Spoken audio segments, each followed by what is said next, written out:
Bonjour à tous. Le sujet du jour, les différentes consciences ou intelligences qui séparent et à équilibrer dans le parcours de flamme jumelle. Qui dit conscience dit intelligence. Oui, on en a 4. L'intelligence intellectuelle, l'intelligence corporelle, l'intelligence émotionnelle et l'intelligence spirituelle. En principe, dans le duo de flammes jumelles, elles sont réparties chez l'un, c'est-à-dire l'intelligence émotionnelle et spirituelle, tendance à être perchée, trop dans la tête, à mentaliser, perdu dans le subtil, la 5D, difficulté à s'incarner, à ressentir à travers son corps, intuitif, mais rempli de doutes dans les perceptions.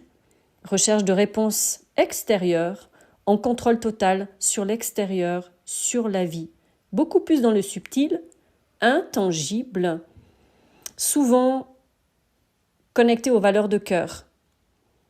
On appelle ça le HP émotionnel, le HPE, nommé chaser en principe.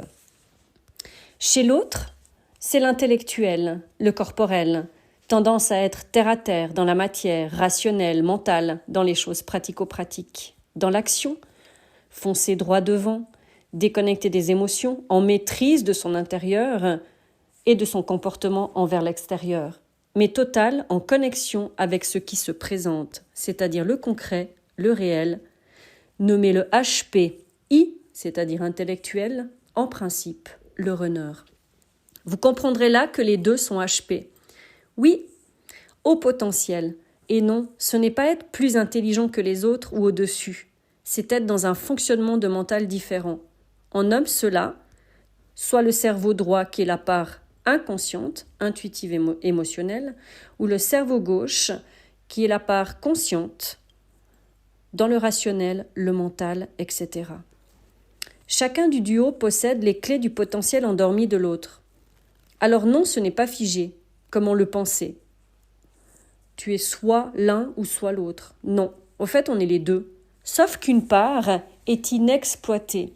Selon les blessures, selon les protections, selon le système de défense que nous avons mis en place. Au fait, ce système de protection est une très bonne idée dans un sens, mais nous déconnecte de notre multipotentialité. On n'est qu'à moitié. On utilise à moitié nos compétences. Donc dans le haut potentiel, donc il y a l'intellectuel et l'émotionnel, tu comprendras aussi que c'est un parcours d'éveil à sa multipotentialité, comme je viens de te le dire. Pour ma part, ma force a toujours été ma connexion innée à mon cerveau droit, c'est-à-dire ses intelligences émotionnelles ou spirituelles. Toute ma vie connectée, telle une anémone en folie, qui manquait de structure, d'organisation, de stabilité émotionnelle, c'est-à-dire une forme pour contenir toute cette liberté d'expression, sans qu'elle ne parte dans tous les sens, l'hypersensible. Je vais te raconter une petite anecdote. Pourquoi je te parle de ce sujet-là aujourd'hui ? En fait, quand je suis arrivée dans cette déconstruction, dans cette période où j'ai eu l'impression que c'était un switch, donc d'ailleurs il y a un podcast qui est fait là-dessus, qui explique pour moi le switch n'existe pas vraiment. Simplement, on se retrouve dans un fonctionnement qui est totalement différent, puisque on se déconnecte des masques, on se déconnecte de nos défenses, de nos protections. Et du coup, c'est comme si on change dans un sens. Mais c'est pas qu'on change en réalité. C'est qu'on ouvre d'autres champs de conscience, c'est-à-dire d'autres intelligences. Et au fait, je me suis rendu compte, quand tout a dégringolé dans ma vie, sur le plan matériel et financier, j'ai dû reconstruire ma vie, c'est-à-dire sortir de tout cet irréel, de tout cet intangible, de tout ce que j'avais de connexion envers l'univers, envers toutes ces phrases, tous ces guides, toutes ces choses. Alors je dénigre rien, Simplement j'étais perchée dans ma petite bulle, en sécurité, me cachant, comme sous le duvet, à procrastiner parce que je ne voulais pas mettre en place des choses comme si j'avais pas envie qu'on me lâche la main, c'est-à-dire la petite fille qui devait voler de ses propres ailes. Et au fait, quand j'ai reconstruit tout ça, je me suis rendu compte qu'au fait, j'avais l'impression de manquer de structure, de manquer d'organisation. J'avais l'impression que mon cerveau partait en vrille dans tous les sens. C'est comme s'il m'ouvrait le champ de tous les potentiels et du coup je me perdais parce qu'il y avait trop d'idées, parce qu'il y avait trop de choix, parce qu'il y avait trop de chemins. Et au fait, j'avais l'impression d'être une grosse débile mentale, d'être là à un moment donné et de me dire mais mon Dieu, je suis même pas capable de mettre ça en route. Je suis pas capable de repartir de zéro, de poser ce truc, d'aller de A à Z avec une structure, avec une organisation. Et c'est là que je pensais au fait à mon âme Our. Et je me disais, mais purée, lui, c'était sa force. Il était organisé, il était structuré, il avait ses petites listes. Et au niveau du travail, c'était vraiment une machine de guerre. Et j'admirais ça. Et je me disais, mais mon Dieu, on dirait que je suis une grosse débile. Mais vraiment, c'était vraiment un truc incroyable. Et c'est là que je me suis dit, mais ce qui est fou, c'est que j'ai l'impression de me retrouver tout dans mes peurs, d'avoir aucune ligne directive. Alors pourtant, je l'avais dans d'autres domaines, dans d'autres façons de faire. Mais là, c'était flagrant. C'était vraiment quelque chose qui me mettait mal à l'aise. Et je me disais, mais c'est pas possible. Comment c'est possible? Comment est-ce que j'ai réussi à faire ça depuis l'enfance? Comment j'ai réussi à mettre en place des choses? Donc beaucoup de choses, beaucoup de potentiels ont été mis en place grâce à cette évolution, grâce à ces masques, grâce à ces contrôles, grâce à mon ego. J'ai pu faire face à plusieurs choses. Donc en fait, tout est parti de là. Et j'ai appris petit à petit. J'ai étudié comment structurer quelque chose, j'ai étudié comment organiser les choses, j'ai fait des recherches. Et en fait, les choses se sont posées petit à petit jusqu'à ce que ça devienne quelque chose de clair dans ma tête. Et en fait, plus mon mental se posait, plus mes émotions s'alignaient, s'équilibraient, plus ma tête était d'une clarté incroyable. Et c'est là que tout a commencé. Tout s'est posé, tout s'est mis en place correctement. Et d'un coup, tu es guidé à te retrouver vers des textes, vers des vidéos, vers des livres, ou des choses qui te parlent justement de ces intelligences différentes. Et d'un coup, tu te connectes à ça et tu te dis, tiens, je vais essayer ça, je vais rajouter telle chose. Et tu vois que dans la vie, tout se facilite. Donc en fait, le challenge, c'est reconnecter aux intelligences corporelles, c'est-à-dire au sensoriel, qui n'est pas l'émotionnel, pour la polarité justement, on dira chaser. Donc c'est plus d'ancrage, plus d'incarnation, relié à l'instinct. Donc en fait, c'est vraiment travailler avec le corps, avec le tangible, avec la réalité. C'est sortir de tout ce qui est irréel, de tout ce qui est impalpable. Donc en fait, c'est la réponse à l'émotion qui donne un axe, un sens aux perceptions subtiles, impalpables, une forme. D'ailleurs, il y a un podcast sur le fond et la forme qui explique déjà ça, mais sous une autre manière. J'avais pas ce champ de conscience à ce moment-là. Donc oui, car ressentir le monde sur le plan impalpable, invisible, nous laisse dans une incompréhension, une impuissance, sans pouvoir poser des mots concrets, tangibles, une traduction expliquée du terrestre, du réel, de ce qui se passe vraiment. On est rempli de doutes, en perte de confiance, besoin de chercher dehors des réponses à quelque chose de ressenti, d'inexplicable et pas captable par l'autre. Donc il y a beaucoup de questionnements pour qu'on essaye d'expliquer par le mental quelque chose qui devrait être confirmé par le corps, par les sens. On perçoit les changements d'humeur, de vibration, d'énergie par notre intelligence spirituelle et émotionnelle, laissant une vacillation émotionnelle, mentale, telle une balle de flipper, épuisée, victime de ses propres vagues et se laissant emporter et envahir par l'extérieur. Mais toute la part impalpable, invisible, autant dire qu'on se bat contre l'invisible. Donc c'est vraiment un truc qui s'arrête jamais. Tant qu'on ne descend pas dans le corps, c'est pour ça qu'on se rend compte que l'incarnation et l'ancrage est la chose la plus importante. À l'époque, on me parlait d'ancrage, c'était ouais, l'ancrage avec tes petites racines et tes petits machins, pour moi ça voulait rien dire.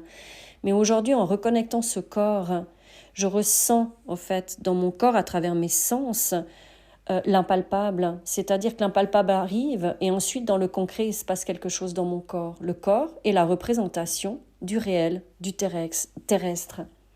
Donc, j'expérimente ces temps, le corps, la densité, la matière. Donc, compris dernièrement, c'est l'intelligence corporelle, le sensoriel. Et du coup, l'intelligence intellectuelle est venue ensuite. Quand j'ai dû apprendre dans les choses concrètes, de mettre en place les choses et que je me rendais compte que dans mon cerveau c'était embrouillé, que j'avais trop de choix et que c'était difficile de décider. Et j'ai compris pourquoi je détestais les choix et que je détestais l'inconfort à l'époque.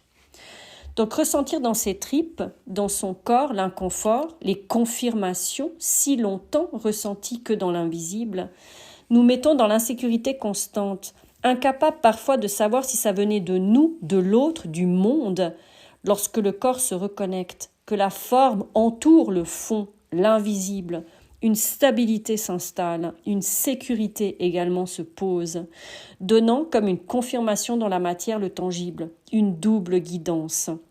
C'est cette impression d'être l'autre, mais en fait tu ne l'es pas vraiment. Tu testes au fait ces intelligences innées qu'il maîtrise à la perfection, comme je t'ai expliqué avant. Tu ouvres des champs de conscience inconnus jusqu'alors. L'intelligence intellectuelle, quant à elle, est reconnectée lorsque les émotions et le mental sont réunis, c'est-à-dire l'enfant intérieur guéri et l'ego remis à sa juste place. Tu accèdes au clair mental, le mental épuré, calmé, mental supérieur, hors parasitage.